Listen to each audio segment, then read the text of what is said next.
Welcome to Holy Earth, where we explore the intersection of faith and earth stewardship. I'm your host, Lydia Theobald. And I'm your host, Phil Fernberg. Our guest today is Madeleine Hahne, a PhD scientist and environmental action communicator. Hello, Lydia. Are you excited for today?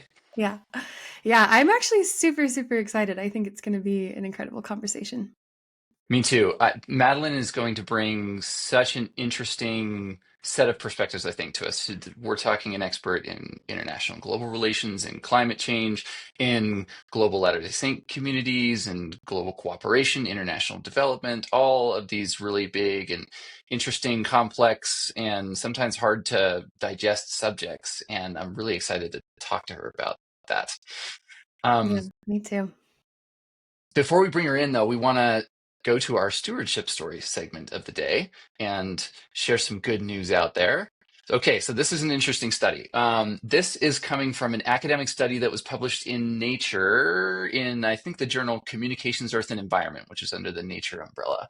And what the researchers did was essentially found we significantly underestimate the public's willingness to contribute to actions addressing the Earth's changing climate and our other global environmental issues.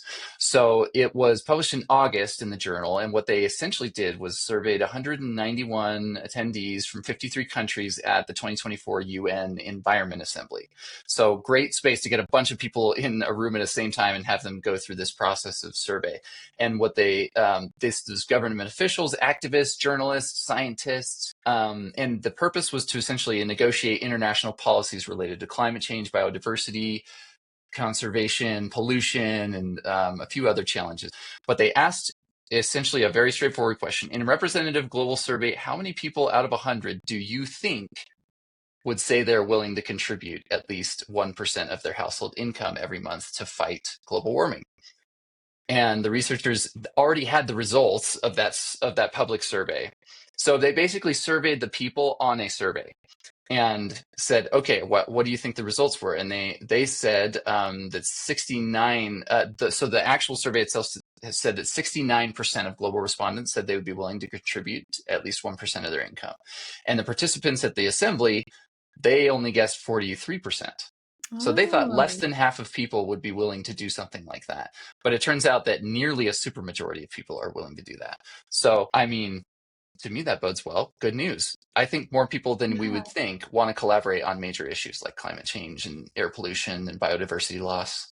Yeah, that's so interesting that we're probably underestimating each other's willingness. And that means that maybe if we just talk about it more, we'll find that people are willing to talk about these things and even maybe act on a lot of these things as well. So Yeah. that's super cool. Love it. Good way to start the day. Yeah, totally. Um, and especially for this conversation, very pertinent because we're going to discuss some surveys and some information that Madeleine has for us about the perceptions of global Latter-day Saint populations towards issues like climate change and international cooperation. So this is a good segue into our guest for the day. We want to better open channels of communication and cooperation on issues such as our world's changing climate. And Madeleine Hahne has been working in many years in this area. She has a PhD from the University of Cambridge, where she was a Gates Scholar, a founding member of the Cambridge Climate Society, and the founder and CEO of Rootd.Earth, a climate action platform. Currently, Madeleine's the engagement manager for Deploy US, which works to promote bipartisan leadership around issues of climate.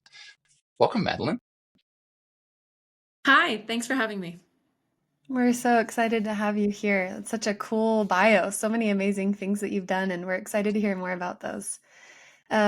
So to start out, we'd love to just hear what your stewardship journey has been in your life. How did you come to love the earth and care about earth stewardship? Well, I think it was just ingrained in me from the time I was really little. My father is a really big nature person, and he worked in the movie industry his whole career by accident. He had intended on being a doctor, really loved biology. So when he kind of fell sideways into the movie industry, he wanted to inculcate those values for love of nature in some of his kids. And I was the one who picked it up the most. So we would go hiking, and he would teach me all the Latin names for all the plants, and he would teach me their uses. So if I'm in Southern California, I feel like I could live off the land. Other places I struggled, but there I could. And I absolutely loved everything about it. I had like my wall was covered in maps of bird migrations, and I had little skulls that I would find on the like from owl pellets, and I would clean those and I would put them together and name all the different parts of the body of whatever creature that had once been like a vole or something. So I did a lot of things just because I loved it and was deeply engaged in it. And eventually, when I got to be in high school, well, I was homeschooled. And so when I was homeschooled for the high school period, I started being a wildlife rehabilitator because I one day found a duck that had just been hit by a car and I wanted to help it and I didn't know what to do.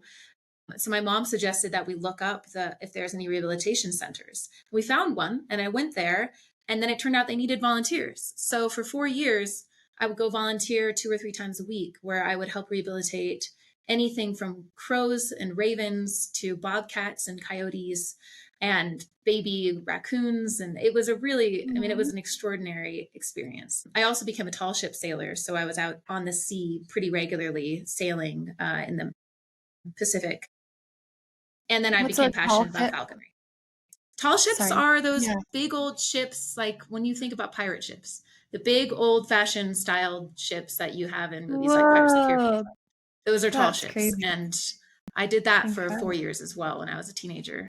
So I had a really bizarre teenage experience with tall ship sailing Whoa, and wildlife cool. rehabilitation. But And then it all was falconry. just part of this. And falconry, yeah. I was really into that, and I'm getting back into it now that I'm recently moved back to the US. So all of that got me really engaged. And I remember one day I went to my mom and I said, I'm really worried about the earth. I was little. I mean, I was young enough that I was probably less than 10. And I said, I want to help take care of the earth because I'm worried about it. I want to help animals. I want to help plants. And she pulled out the scriptures and pulled out Genesis and talked about us being stewards of the earth. And that was a really important moment for me. But I didn't feel for a long time like that was an important enough job. She was arguing that it is. It took me a while to really believe that myself because I thought, no, that's not, it can't be more important than doing other things like being a stay at home mom, for example, which is also a really important job, you know? So I had that conflict for a really long time. But anyway, that was the beginning of that journey.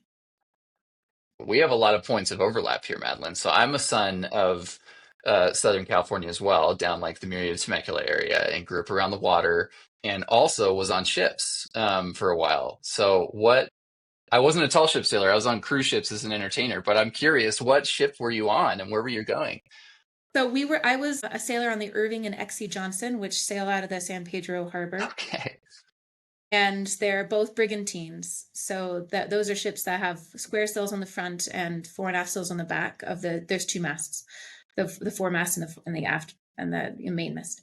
Anyway, they were both to support teenagers who their main goal was to help teenagers who live in the inner cities areas around Los Angeles get out on the sea and learn about leadership and sailing and about nature. So I would help with that. Sometimes we would be out just for a day. Sometimes we'd be out for a week at a time and go around the Catalina Island and so forth. It was really cool. Oh, that's amazing. So, did you find that this is something I hadn't thought about until you were just saying that having that independence from being homeschooled during the high school years allowed you to be more engaged in your community in perhaps a way that you wouldn't if you were in school for 7 hours a day?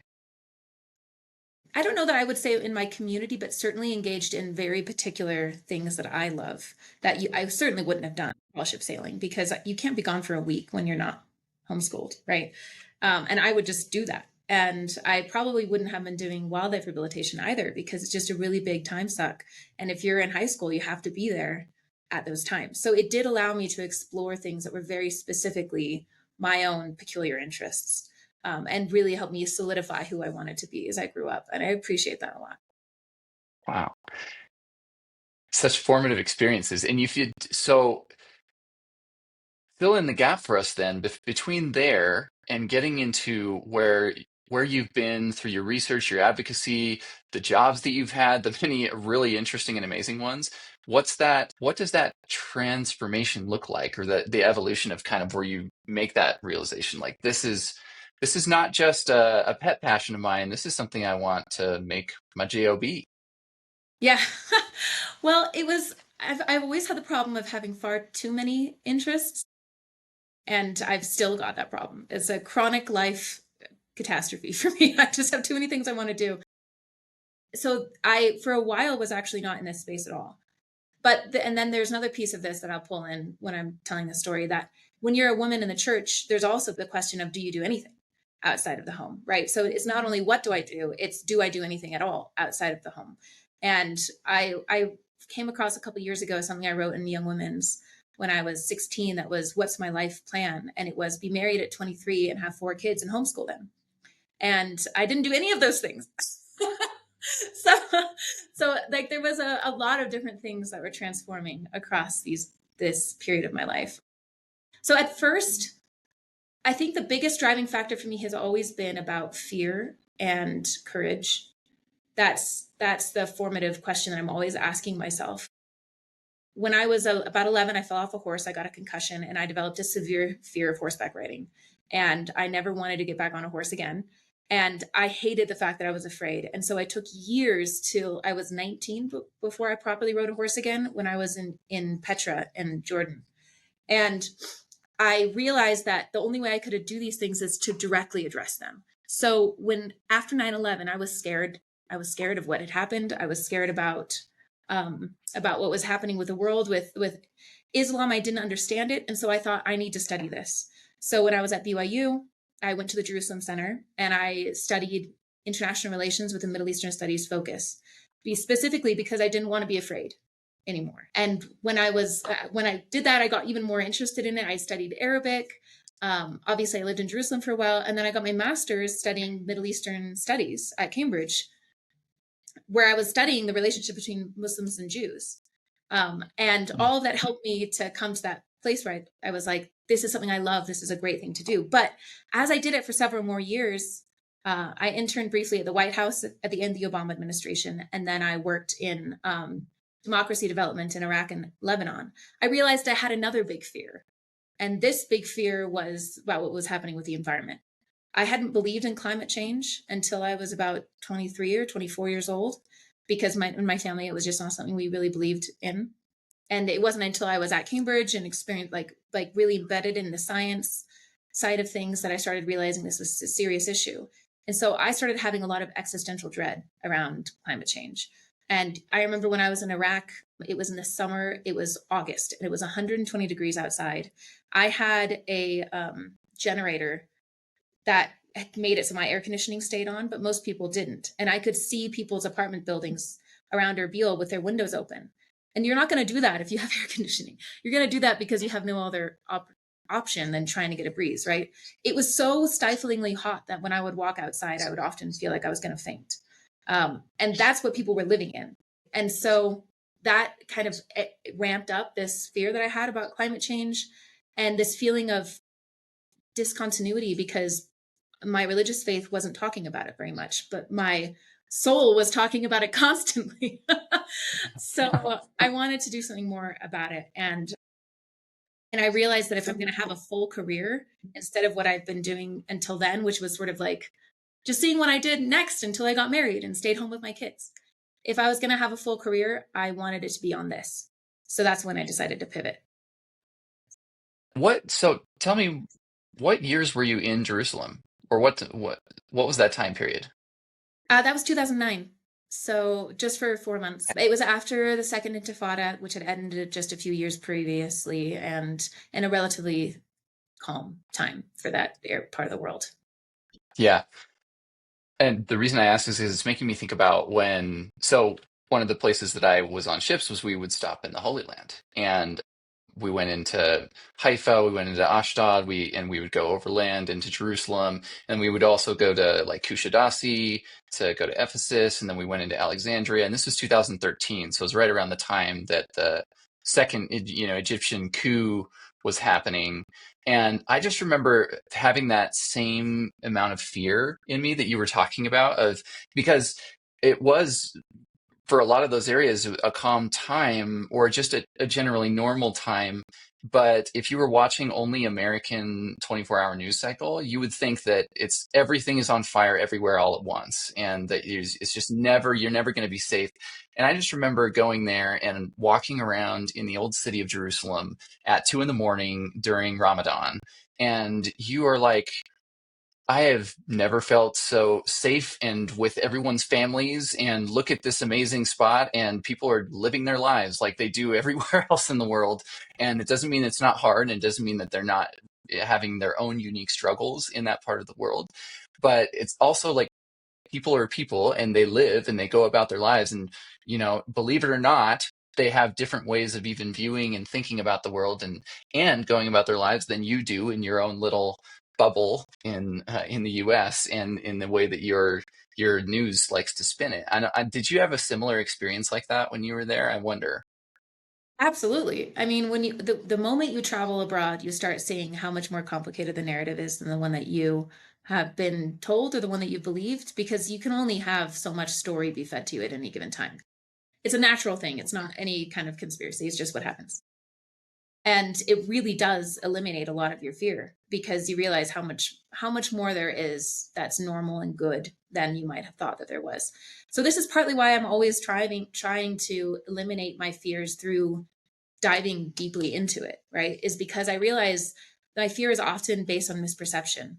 And I want to perceive things more accurately. And then I can learn how to live within it and tackle the really big things instead of running away. I just don't want to be somebody who runs away. I love that. That's so beautiful. And there is a lot going on in the earth, in the environment, with climate change going on, that I think does give us cause to fear. So we'd love to hear kind of how you've overcome those things. But first, do you think you could explain to our listeners what the challenges are that the earth is facing? And so we, like you said, kind of dive into the fear so we can understand it, so then we can work on it and find hope together. Well, and to anticipate that the basic stuff everybody knows, right? Like they know about the warming of the atmosphere due to greenhouse gases, and some of them are much worse than others. And the acidification of the ocean, biodiversity loss, which is really rapid and extraordinary. And I think for me, probably the saddest part of all of it. But I think there's another thing that we need to understand, which is that we did make the earth this way. It was a kind of a collective action, and by consequence, that means we can change what we have done. Right? We can. The earth is quite adaptable and extraordinary. You see when people stop fishing in a particular area that's become almost just entirely bereft of wildlife. If they stop for a period of like 10 years, everything comes back and it's back to being what it once was. It's not to say that everything is completely reparable in exactly the way that it had been in the past, but that the earth is adaptable and that we can be adaptable too. I think the other thing is that fatalism is not supported by our religion in the way that I think a lot of people think it is. In that, there's this debate between premillennialists and millennialists, where it's like, do the bad things happen before Christ comes, or do the bad things happen after he comes? And on average, we tend to go for bad things happen before Christ comes. So things are just going to get worse and worse and worse until Christ arrives, and then everything will be a lot better. But what we don't really know is time frame. And so even if that's the case, we don't actually know time frame. People have thought Christ would return literally since the day he left. Like the second he left, they were looking up in the sky for his return, right? In 1000 AD, there was a group of monks in France who basically locked themselves into a cliffside monastery and refused to ever leave because they thought Christ was going to come back imminently, right? It's been thousands of years of predictions that Christ is going to come immediately back from faithful believers. And so if you think that things are just going to get worse and you give up, maybe it would be 200 years. Maybe it'll be longer. And you could have made things better in the interim. So fatalism isn't a good perspective to take even under that premillennialist assumption. And then there's a lot of good reason for us to think that our theology doesn't necessarily support thinking things are just going to get worse in every single way. But we can get into that if we want to later. Such a classic Sunday school discussion, right?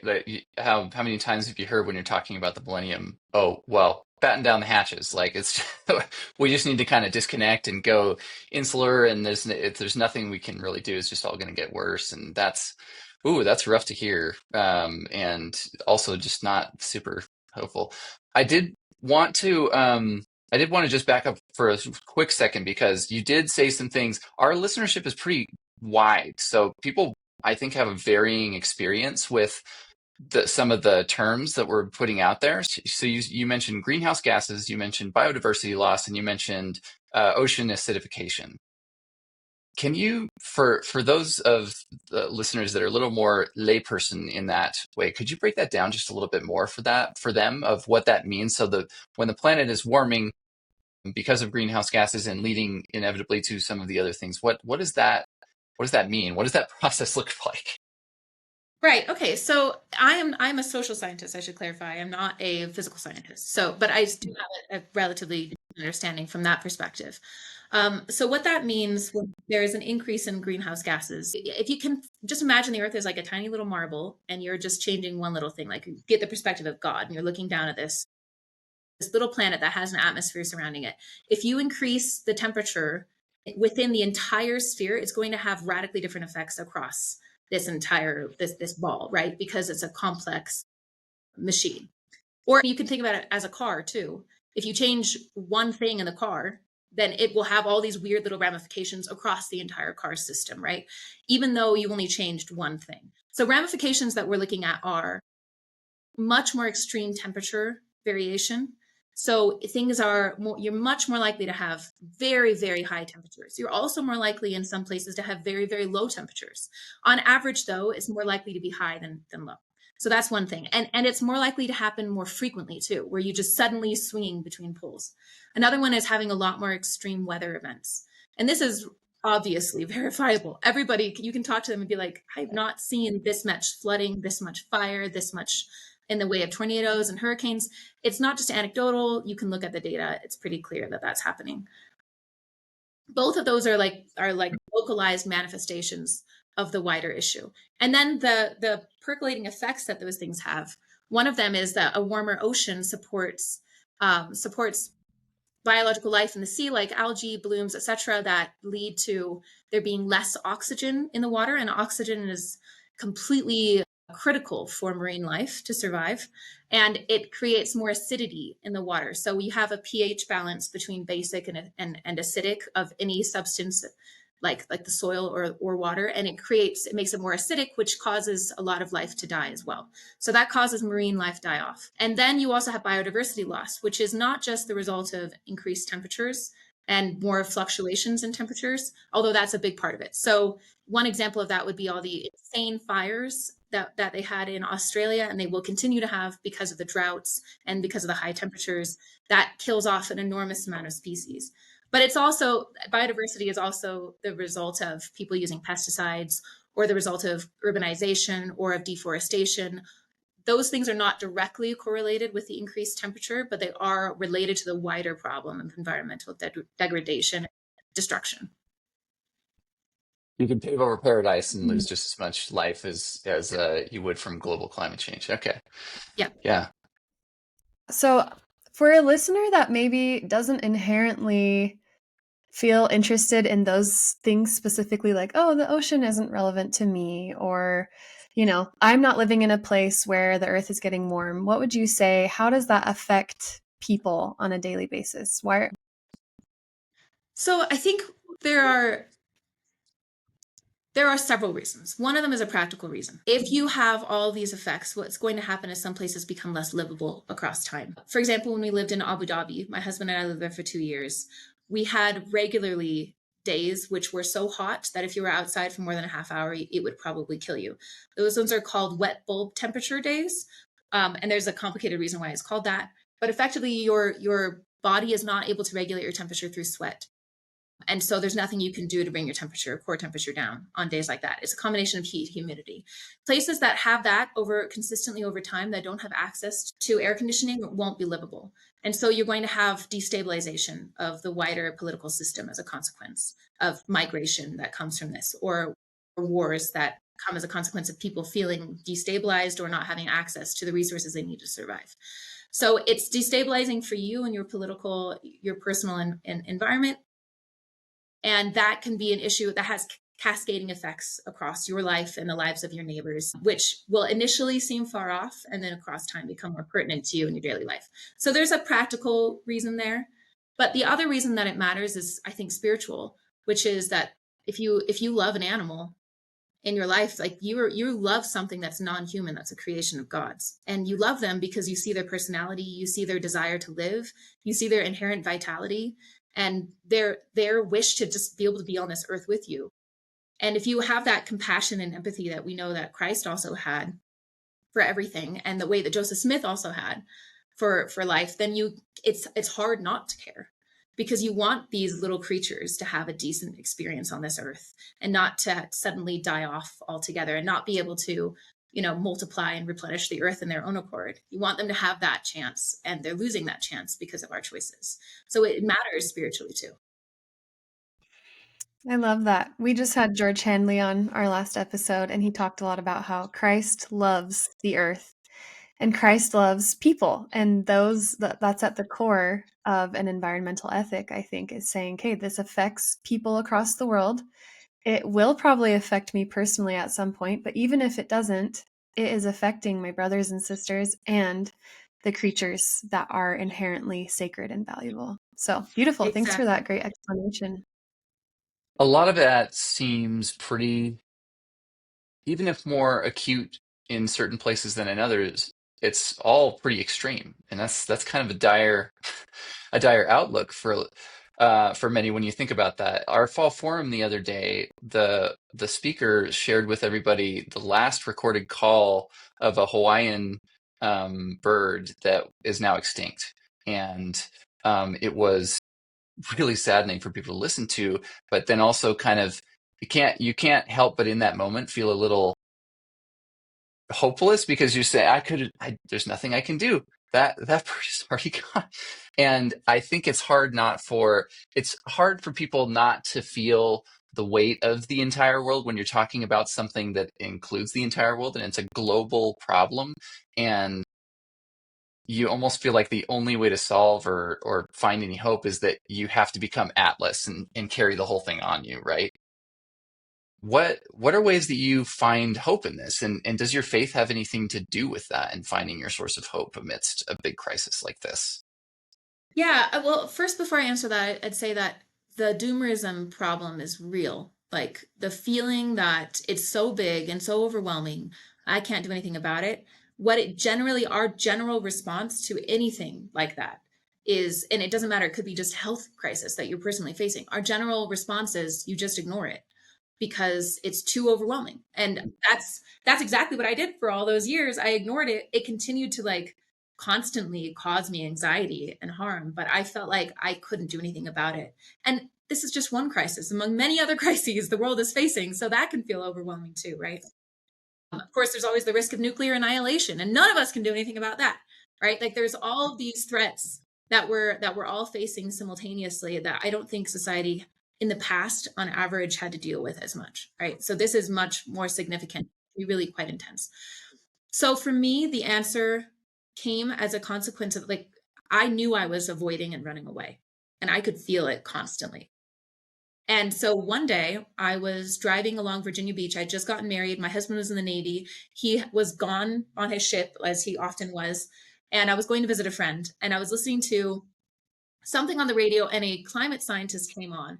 And I turned it off because I was like, I can't deal with this right now. This is too difficult. This is too emotionally taxing. And then I had the thought, I don't want to live in fear. It's going back to the fear thing. I don't want to live in fear. I want to face this. So I turned it back on. And at the moment I turned it back on, she was a glaciologist, and they had just been talking about all these glaciers that were gone, that we had hoped we could save, but we couldn't. And so now we have all this fresh water and the sea level rise, etc. And they said, how do you find hope and continue moving forward? So they asked the same question you asked me. And she said, I feel a lot better because I'm doing something. And even though the thing I am doing is not that big in the long run, the fact that I am doing it at all has given me that emotional space to feel okay. And that was the catalyst for me going, okay, gosh, if I can just find something that I can do, even if it will not change the world, even if it's just like throwing a bucket on a wildfire, at least the fact that I'm doing it will help me have that emotional space that I need to stop feeling like I'm running away. And so that's what I started looking for, was how can I find something that I can do? And then a few weeks later, went to babysit for my cousins who has 5 kids, and it was for a weekend. And I needed something to read while they were all sleeping. And I picked up Educated by Tara Westover. And it was a very intense read for me, as I think for a lot of people it was. And while reading it, I realized, first of all, okay, I know I can't keep running away from my fear of climate change. And second of all, maybe I can just do what she did. And I'll go to Cambridge and be a Gates Scholar. And Well, yeah, I was gonna say your I'll, paths are kind of similar in that You way. did it. exactly. I just copied her. Basically, I was like, I'll just copy Tara. That's And awesome. and then I was like, and in that research, while I'm doing it, I can be answering some of these questions for myself and know that I'm taking action, and that can help me. And it has. That's the incredible thing, is it has. I don't live in constant existential dread of the end of the world because I'm doing something. And like my belief, I don't think the world is ending per se in the same way that we were talking about, right before this call. The world is not necessarily ending in the sense that like climate change is going to kill us all tomorrow. There's a lot of other things that are happening, but I don't live with that fear in the way I once did, because I feel like I have agency in a way that I didn't used to. Does somebody have to become the amazing person that is Madeleine Hahn in order to get that emotional sense of, what if I'm a stay-at-home dad who's living in Lehigh, and I'm wrangling kids and I have nothing to do with the environment. I have no idea how to do any of it, but I'm like, at least when I go into my part-time job, I bike to work every day. Is that like, can somebody do something as small as that, or even just being educated on something and still feel that same sense of emotional wholeness that you're talking about? I think the answer is yes in some contexts and no in others. So I do a lot of these things too. Like I travel a lot for work, which is a bit ironic because I'm using all this CO2 to travel for work, but it's for work that's trying to help achieve these bigger goals, right? So it feels like it's worth it. But like I eat a lot less meat. When I lived in Europe, we did everything we could to avoid driving cars. Now we have no choice, but at least we got hybrids. I do little things, but I don't do them out of a sense of wanting to be like, look at me, I'm such a good environmentalist. But instead, I just want to feel like I'm not actively contributing to make things worse. I just want to know that I'm like trying to make things a little bit better in my part of the world. So that's nice, and it is helpful, and it can make a big difference to you. But I do think there's something more in taking a little bit more action than just changing your day-to-day behaviors. A little bit more action can just be, I've heard about, I'm listening to the radio. I've learned about this new bill that's right now going to be considered in the Senate, and I can write my senator. And let me tell you, as somebody who used to work in the letter writing department in the White House, it actually matters when you send letters to people in the White House or in your Senate, etc. They read them, and even though the principal person won't read them, they will add it to a tally, and that tally will be given to the principal person. And if there are a lot of people who are writing in about a significant issue, then that person will go, my constituents really care about this thing. Maybe I should take it more seriously. It genuinely happens. And this is why they have these letter writing departments. So this is a way you can engage that's pretty low action on your side, and with relatively high efficacy on the other end, right? And you can come up with things like this. And I think the most important thing is that you figure out what is pertinent to you and who you are in your context. So if you are a stay-at-home dad in Lehigh, Utah is doing a lot of incredible things around clean energy and supporting clean energy policy development, et cetera. And you can help support that, right?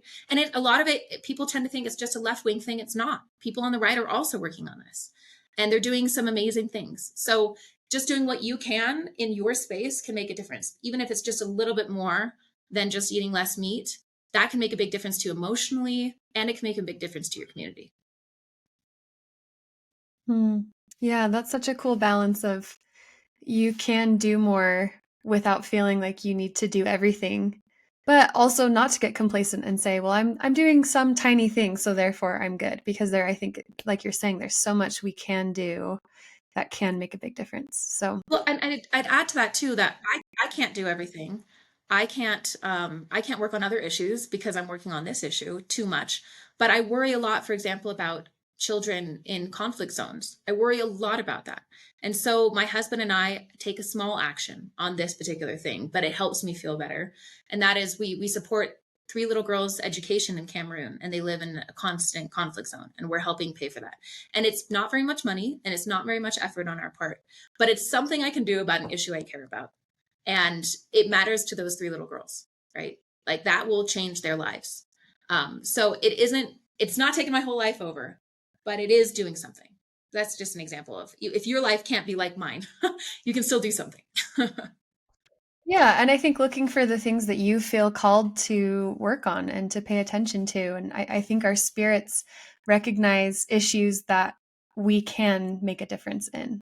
And so I think that's powerful to say, I feel concerned about this, therefore, this is what I should be working on. So I really like that. And as a side note, lest my wife think I'm living a double life, I'm not a stay-at-home dad and leave. But that's a good example of a scenario that, you know, um, props to the stay-at-home dads that are mowing lawns Yes. and looking for something to change in Lehigh. But that's great. I really appreciate that perspective. Yeah. So, another piece of hope I think can be just thinking about the power of collaboration and like seeking for those solutions. I think as a human race, we have found so many wonderful solutions as people have done this amazing work. And you have created a lot of amazing things through the organizations you're a part of. So, we want to hear more about Deploy US. So, can you tell us about that? What your goals are with that organization and kind of how that came to be? Yeah. So Deploy is specifically working in creating a bipartisan long-term policy solutions for climate change in the United States, because there is no better world for the climate without the US being involved. We're such a big player that we have to be a central piece of this. And the US has a tendency to kind of vacillate back and forth when one party comes in or another party goes out, right? And so our strategy is focusing on the right of center organizations, which there are a lot of climate organizations that are on the right of the center instead of just on the left, but they're just very underfunded and they aren't very well known. So we're helping to build them up so that they can talk about and work on climate change and environmental issues in a way that makes sense from a conservative and right of center perspective.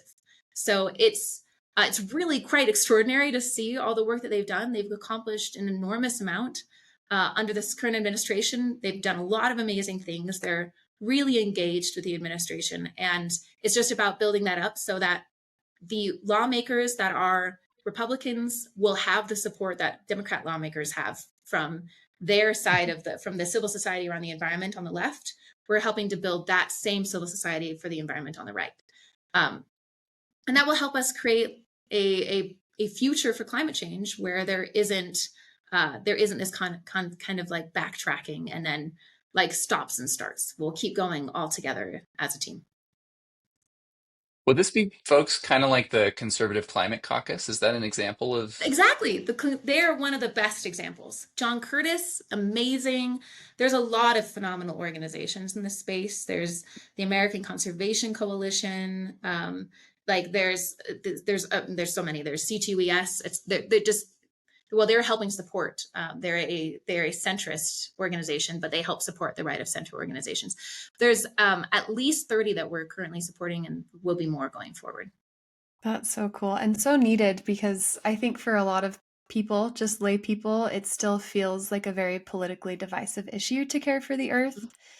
And so, how cool to say, no matter where you sit politically, there is an organization, multiple organizations that are working on this that you can look to and be involved with. And it doesn't have to be tied to one side or the other. And that we actually need both sides. We need both perspectives in order.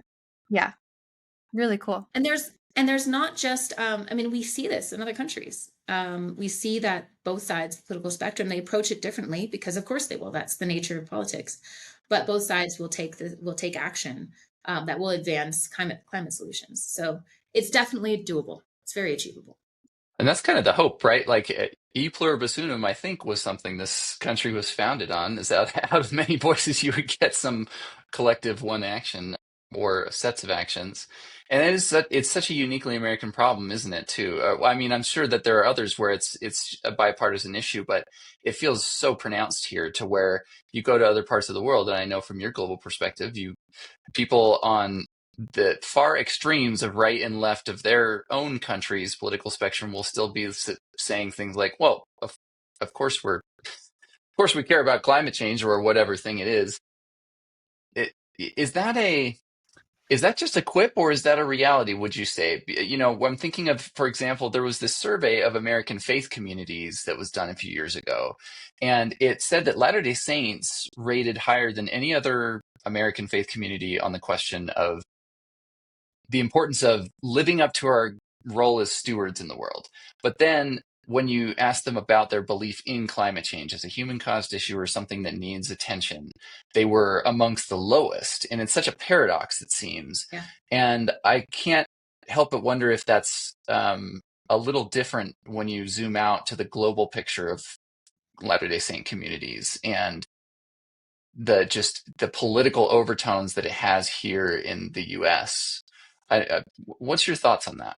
Yeah, actually, that was the whole thesis of my thesis was for my PhD. It was around the question of do American Latter-day Saints and global Latter-day Saints think the same on climate change or differently? Because the bigger question was, how much is the religion a part of this and how much is it context outside of religion that's a part of this? From what I found in my 3 field sites, people tend to kind of follow along the lines of their particular political norms. And so while Latter-day Saints are more on average likely to not believe in anthropogenic climate change in the United States, they're not in other countries. They tend to be more like other people in other countries are. And I've seen that anecdotally, just having lived in 7 different countries and gone to church all over the world. And I've seen that in my research itself. So clearly their religion does have a part to play, but it's not as significant a part to play as we think that it is. So then the question would be, well, why then would Latter-day Saints be more than other groups? And I think part of the answer, at least in the US, in anthropogenic climate change denial, and I think part of the answer is that Latter-day Saints tend to be a lot more conservative than almost any other group. And right now, the political environment is such that there tends to be a kind of a divide on this topic across the political spectrum. While that's changing, it's definitely changing, especially among younger people in the country. It's still consistent. So I think it might have a lot more to do with politics than it does with religion itself. So I think the paradox is not true consistently across the world. It's really only true in certain circumstances in the United States. Are there ways that we can have better conversations around subjects like this? In what I don't know if it's, I mean, I would say personally in our congregations, it'd be great to talk more openly. Is there a way that we can start to have ways that bridge that gap better? And that if somebody says the word climate change, then they say, "All right, he's a demo." That's a lefty over there. Or if somebody says natural cycles, they're like, "Oh, they're a denier." They kind of just start to box each other in places that make it non-starter in conversation. How do we navigate that? Is there a better way? Is it better talking about it? That's a great question. So we have a lot of data in psychology and social science around grouping and how people group themselves. So for example, if you are at an airport and you're sitting in the waiting room and somebody next to you is listening to something and you can hear all on their headphones and you can hear everything, you're probably going to feel kind of annoyed and a little bit like you don't want to be around that person, right? You don't feel a sense of kinship and connection. You're just all in a waiting room together. Now, that changes when suddenly your flight's been delayed by 2 hours. And now you're all united by this common feeling of annoyance that your flight's been delayed by 2 hours and you're all kind of victims of this problem. And now that you're united, you're much more likely to talk to each other. Like this kind of grouping and regrouping, we constantly are doing it and we're constantly reassessing our groups as we move. And this is one example over the course of a couple of hours. And we've regrouped ourselves like 3 times in that couple of hour period, right? So we do this all the time, regardless of our situation. And when we're at church and when we're in talking about something around climate change, the way that we frame it can help people decide what group we're currently in. Are we currently in we're all Latter-day Saints, or are we currently in we're in a politically divisive environment? So we want to make sure that we don't frame things in a way that take us out of we're all together in this. One of the easiest ways to keep the frame from immediately devolving into us being separate groups and keeping us all in the same group is to start by talking about personal experience instead of talking about general things. Asking people about their experiences with the changing, with the environment, with the world around them. Have they seen changes themselves? For example, when I interviewed people in Utah, 100% of people could describe very specific things they had seen change in the environment, which was remarkable to me. Like this included younger people. I didn't expect that as much because they haven't had as long to experience changes, but they could all outline this, which meant that 100% of them also said the climate is changing. And when you look at the data for Utah, on average, there is a decent percentage that don't think the climate is changing at all, regardless of whether it's anthropogenic. But because it was framed through this personal experience first, it was like, you know what, actually, yeah, I can see how the climate is changing, right? Because I've seen it myself. Mm-hmm. And so it kept it personal before kind of bringing it out into the wider political conversation. And that's much less likely than if you use the trigger words that, you know, like the words that would, like you said, like natural cycles that will automatically identify you in a particular way. If you can be careful about that, then you can have a lot more open and thoughtful conversations where we're all together as children of God instead of as partisans. So we've kind of jumped around a bunch of interesting things. What stuff that we haven't talked about yet do you think is really pertinent for listeners of the podcast, or things that people should know? I have, as I've mentioned, I've been able to live all over the world and go to church all over the world. And I think it's really important to know that the way that you've experienced your world in this one particular place, you're very likely to think that something is doctrinal that may not be, because you've never seen that it could be interpreted in a different way. Right. And so it can be a little scary when you go out to somewhere else. In fact, for me, when I went on my mission to Slovenia, that was really disturbing to me, was this realization that I thought, for example, that climate change, being anthropogenic, was just categorically impossible for us to believe as a consequence of us being the fact that we're children of God and that this world was built for us, and that so we couldn't possibly have the power to destroy it in any substantial way.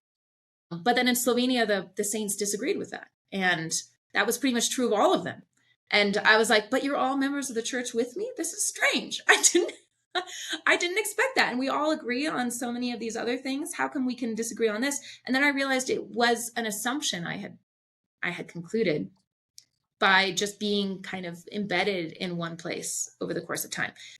And so I've been a lot more open to it since then, but it was also very, very uncomfortable for me when that first happened. And usually the experience of changing your perspective is very uncomfortable.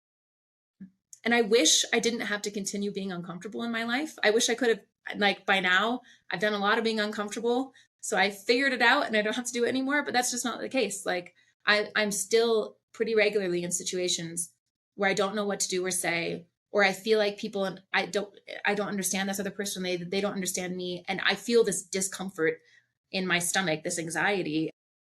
But if I don't put myself in those places, I never grow.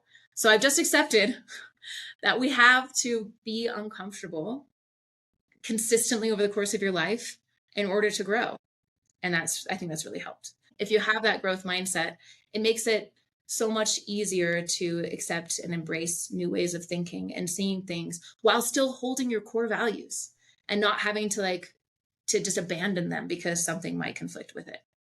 That's almost a great fundamental truth for just about anything within the religion and within living it, right? I mean, forget about climate change, politics, any of those. Just about anything. If you want to have growth in your life, you have to put yourself in that space that's uncomfortable. And I love that. That's almost an axiom, a mantra I should take with me. Get comfortable being uncomfortable. Yeah, I mean, people say that, but then you think secretly, maybe I'll figure out a way to just like be kind of uncomfortable, but not actually uncomfortable. But then it's like, oh no, it's still really uncomfortable. Yeah. I taught second grade for 5 years and every day talked about growth mindset. And then I quit my job and I'm doing things I haven't done before. And I'm like, gosh, I preached this for 5 years to 7-year-olds and cannot do it myself. It's so hard to be uncomfortable and bad at things and learning new things, but such a great truth. So, okay, well, thanks so much for all of that. We have just a few last signature questions that we'd love to ask you. And the first one, you've kind of mentioned a few things throughout the episode of practical things that listeners can do to help the earth. But if there's just one, if people could only focus on one way to bless the earth, something that you would want everyone to start doing today to bless the earth, what would that be? So I think what the real thing is you look at your circumstance and where you are located in your life, and you find something there that is really accessible and doable that you can take action in. That could be, if you're in a democracy, it could be writing to your senators or to your congressmen. Or if you're living in Abu Dhabi, you can't do that because you're not in that circumstance where that's possible, right? But in Abu Dhabi, you can do things to support people who are really struggling because they don't have access to air conditioning, right? So it just varies a lot by circumstance.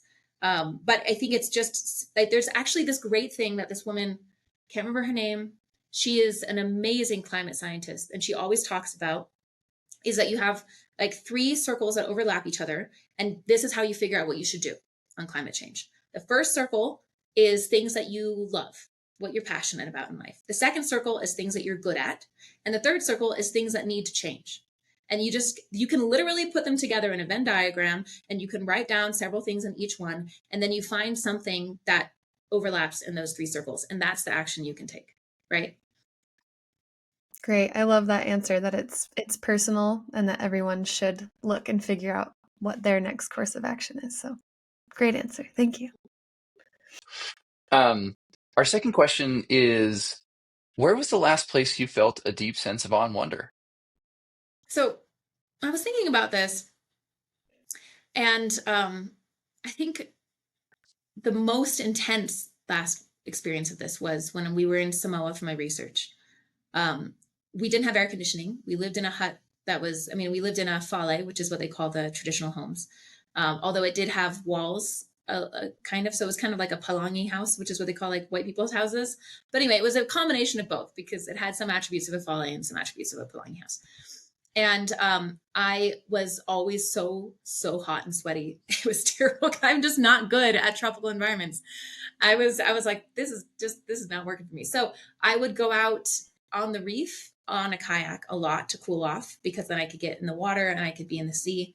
And so I would do that like 3 times a week. And I remember one time in particular, I was out there on a kayak, and there was nobody else out there except for some fishermen in a traditional canoe.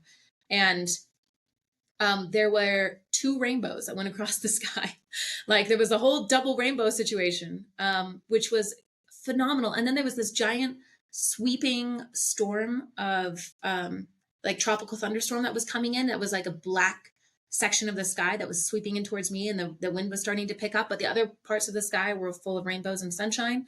And then behind me was this volcanic island chain that was, you know, extraordinarily beautiful with its mountains and jungle, and then underneath me there were stingrays and all of these tropical fish that, and when I jumped into the water and started snorkeling around, it was like being surrounded by glimmering rainbows of fish, right?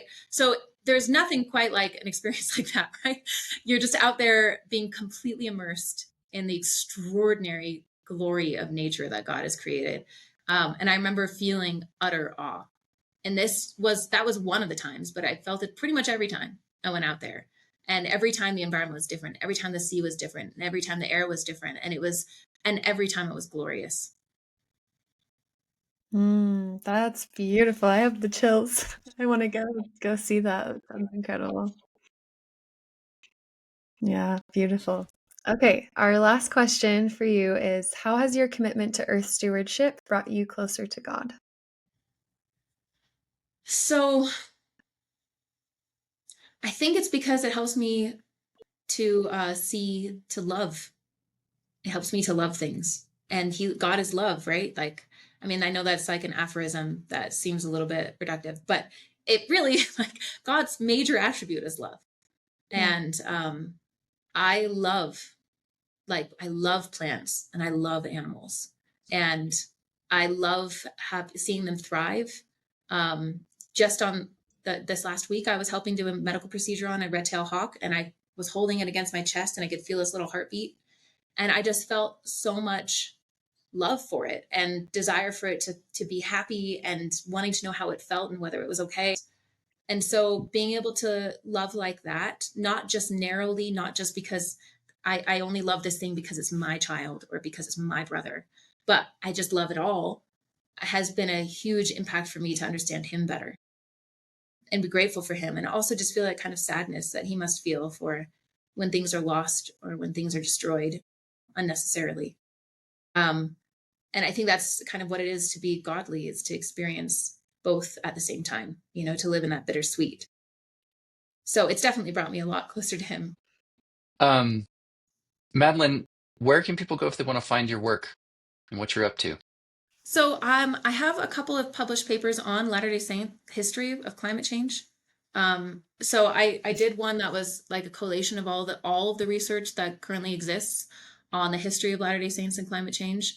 It's a WIRE's climate change paper. And so if you just look me up and look up WIRE's climate change, you'll find it. It's pretty long, but it's relatively comprehensive, and it'll include all the sources from pretty much every scholar on this topic. So if you want a starter on why are we the way we are, why do we think the way we do, and how did we get to where we are, that can help answer that question. And then the other thing, of course, is the work that Deploy US is doing. You can look at our website, where and all the incredible organizations that are on the eco right field. Eco right is the term that we use for people who are working in climate from a right of center perspective. And you can just look it up and you can find all these amazing organizations. And if you want to support them and the work they're doing to make bipartisan climate leadership possible, especially across time, you should definitely do that. Really cool. I can't wait to look at all those. Yeah, and we'll put the links to those things in the show notes so that people can find that too if they are wanting to go straight from the show to do it. Madeleine, it has been a pleasure to have you on. We really, really appreciate you coming and sharing your time and perspectives with us. And if we ever have the joy of getting to see each other one day in person, I hope that you will teach us how to brigantine. Thanks. Yeah, I'd love to. Well, it was lovely meeting you both, and good luck with your podcast. Thank you so much. Thank you. We've reached the point in our show where we plan to share listener feedback. We would love to hear from you and create a community where we can support each other as Earth stewards. So please reach out to us by commenting on YouTube or Spotify, or emailing hello@holyearthpodcast.com. You can also follow us on Facebook, Instagram, or TikTok at Holy Earth Podcast. And if you would like to get involved with Latter-day Saint Earth Stewardship, visit our website at ldsearthstewardship.org, and you can sign up for our newsletter. Holy Earth is brought to you by Latter-day Saint Earth Stewardship, a 501c3 nonprofit organization with the support of a generous donation from the Nature Conservancy. Our executive producer is Michael Maxwell, and our producer is Marcia Maxwell. Our theme music was composed and performed by Lydia Theobald. Our logo and graphic design are by Annie Peterson, and our social media coordinator is Chloe Most.